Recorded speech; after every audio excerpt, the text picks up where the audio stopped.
Hey, what's going on, guys? Hope you're doing absolutely incredible today. This is Resellertom, and today we're talking about how to get more sales, how to increase your sell-through rate, how to really take your eBay to the next level.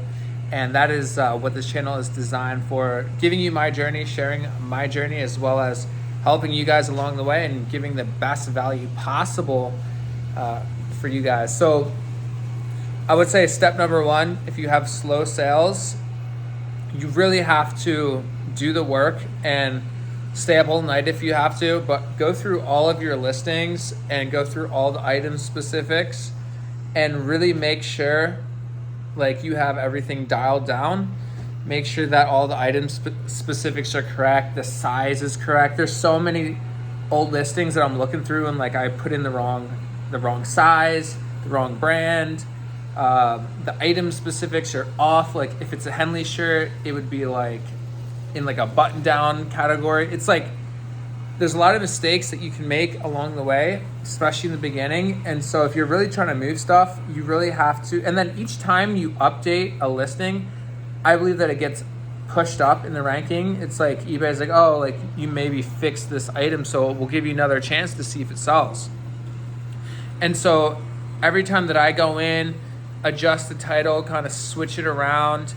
If you sell similar, make sure you really adjust the title to make it SEO friendly. So how I did the SEO, which has really been working good, is obviously the brand. Then you want to do the main keyword. So if it's like a button-up shirt, you would do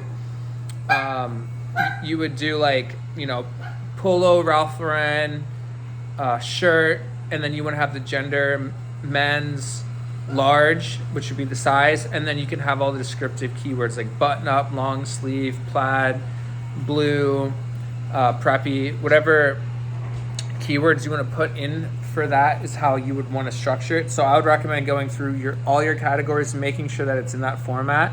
And then you could sell similar once you adjust, because like I feel like if you sell similar, yeah, it can definitely help you, but I feel like it's really going to get pushed up even more if you're really trying to show eBay that you're trying to fix the item. And I believe they'll give you another chance. So like if you were really desperate for sales, you wanted a lot of sales fast, what I would do is go through all your listings, stay up late. I know it's very tedious, but go in, fix the listings, go through all the item specifics, add new ones that only add item specifics that actually apply, leave everything else out. If it doesn't apply, just leave it blank. Don't put anything in there. And so go in, make sure item specifics are right, make sure the size is right, make sure the brand is right, make sure it's in that SEO format, right? So the brand, then what you want to do is the main keyword. So if it's like jeans, then you would just put like Hollister jeans, women's, large, and then all the keywords like distressed, high rise, low rise, blue, all those keywords, right? So you want to go in, fix the SEO on the title, go in, fix all the item specifics, make sure it's all right. Go in, add new photos. If you don't have measurements, make sure you're adding measurements, because that can really deter people away from actually buying the sale. I probably have like 800 listings right now that don't have any measurements.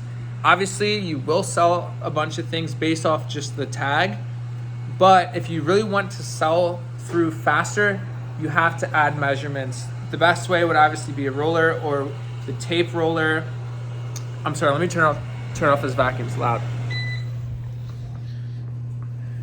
That's better.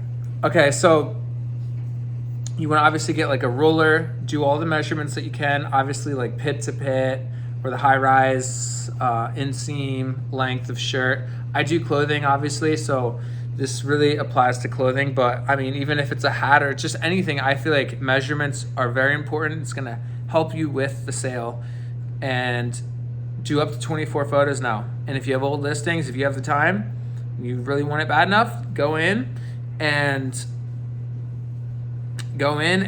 add more photos or redo the photos. There's a reason why it's not selling. If you have a bunch of views, but you don't have any sales, and if you have a bunch of watchers and a bunch of views but no sales, then either your price too high or your size is wrong. Something is wrong with the listing. So going in, And I mean, if you have washers, it's going to be hard to adjust the settings, but it probably is going to come down to price for the most part. So you can try to just lower it 5%. I'm pretty sure when you lower something by 5%, the washers get a notification, and that can trigger people to buy. I always play around with prices. I'll go up, I'll go down. If something isn't selling for $10, I'll put it at $18 and it somehow sells. I feel like sometimes if you price too low, people may think there's something wrong with your item, and they think it's like too good to be true. Even though it's probably the best deal possible, people might think there's something wrong with it. And so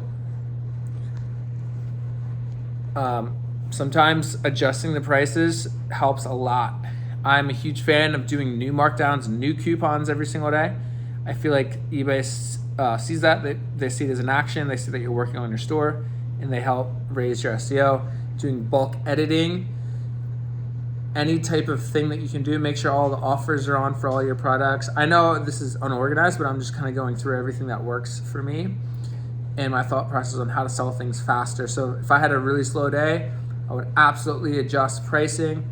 I would, if I'm able to, I would sell similar and readjust the titles. I would obviously list more, and I can't believe I haven't really talked about this, but listing every single day, even if it's just 5. Try to always shoot for 5 a day. Never go less than 5 a day. And if you have trouble affording it, try to go to the bins, get a bunch of light things, spend $20 max, borrow $20. You want to make sure that you are listing at least 5 a day. If you're not getting sales, see if your listing strategy is up to par. Make sure you are listing consistently every single day. Every single day. You have to be consistent. You have to treat it kind of like a job, honestly. When you get sales, immediately purchase the shipping label. Ship it out as soon as possible. I ship it out on the day. And I'm literally just sharing everything that I do. So yeah, I ship it out on the day. I have same day business handling. I have free returns, 60-day free returns.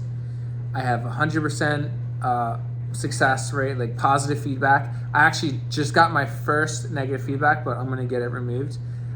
I've had 2 negative feedbacks that I was able to remove because I'm able to I have free returns. So if someone has an issue, they can return it and I'll pay for it fully. And if they give me bad feedback and I'm like, hey, I'm willing to give you a refund, all you really have to do is contact eBay, say, hey, I offered a full a return, and today this guy wanted it, or it was yesterday, this guy wanted a partial refund. I'm like, hey, it's not my policy to do partial refunds. I can fully refund you, pay for shipping both ways. And he was like, no, I want to keep it, but he still gave me negative feedback. So I'll get that removed. So I should be back at 100%. If not, then that's very unfortunate. But I'm going to do whatever it takes to stay at 100%. I've seen people at 100% and they get pretty bad negative feedback, and they always get it removed. So I feel like if you're consistent with eBay, you can remove anything. If you're doing the right thing, hey, I should get it removed because I'm offering the client a full refund. And if worst comes to worst, I'll partially refund him, and you'll get that feedback removed. I think having 100% feedback is very important. If you do have any negative feedback, you can reply to it on your desktop. Make sure you reply to it and be very professional. Let them know, let the potential buyers know the situation. If I ever get negative feedback, I will reply to it immediately, give my side of the story. My side of the story was, hey, I offered to fully refund this customer, pay for shipping both ways. They wanted a partial refund. It's not my policy. And they decided to give me negative feedback. I believe this one will get removed. But try to really stay on top of positive feedback.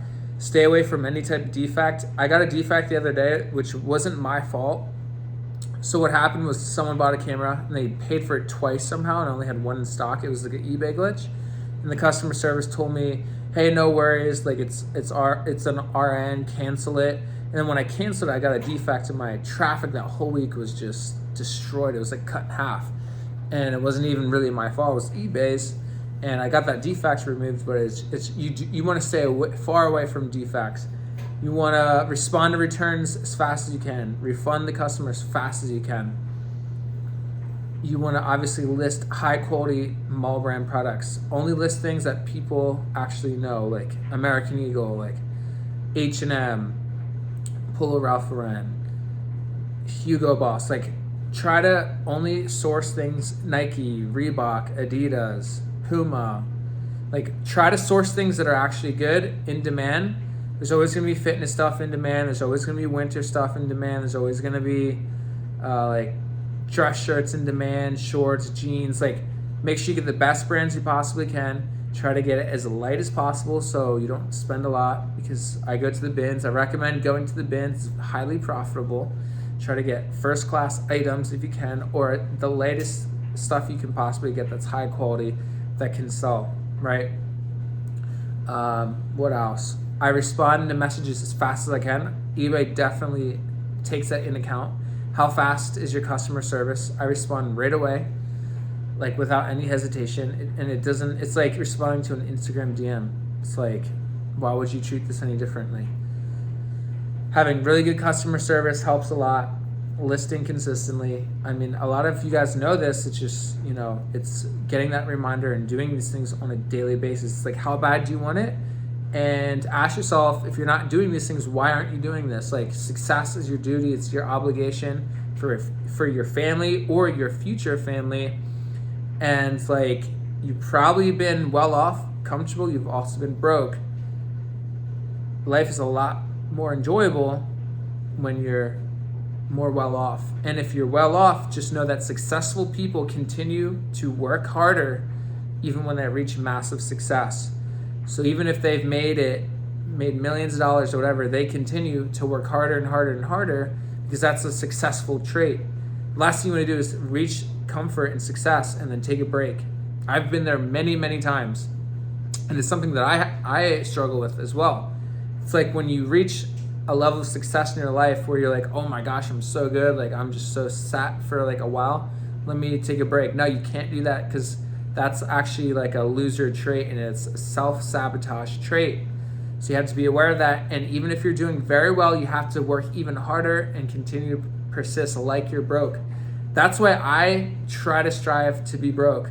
Most of my money is reinvested back into my business, because I know if I am sitting on a bunch of money, I get comfortable and complacent. And I've done this, and I actually self-sabotage myself doing this many times, because I would put it in very bad investments. But remember, the best investment, and these were investments that were outside of my control, such as the stock market, things just out of my control. And so now I learned from that. Now I'm only reinvesting in this business, reinvesting into personal development, reinvesting into the eBay business, because I know that I'm in control of it and I can really multiply the income. So that is my word of advice. If you guys got value, definitely subscribe, because I'm going to share a lot more on this channel. We're just getting started.